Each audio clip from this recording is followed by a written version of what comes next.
點樣請到一條入門級嘅翡翠手鐲，既想完美唔過時，又想百搭日日戴，仲可以品質夠，越戴越靚？呢個呢，就係我講嘅種水貨。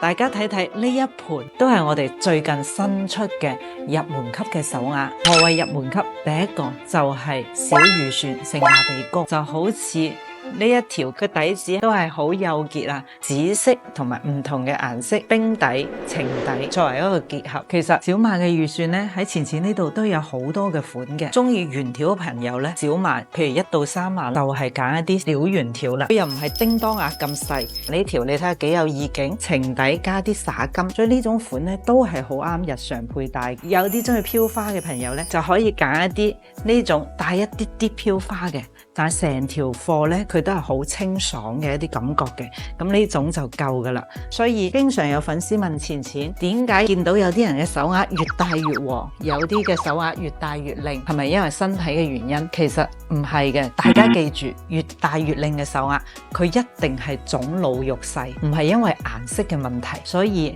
入門級嘅手鐲肯定希望完美嘅，喺完美裏邊挑嘅有品質，一定唔好優先顏色，你就忽略咗佢嘅種同埋水啦。另外喺圈型方面，千祈唔好話要闊版或者係大圓條，揾種水貨一定冇錯。佢亦都係可以令到你日日戴住襯唔同顏色嘅衫，佢都係可以好百搭嘅。大家一定要記住，如果想佢戴越靚嘅，人到中年不妨請一條翡翠手鐲嚟保平安。希望大家健康快樂，關注錢錢買翡翠唔踩坑。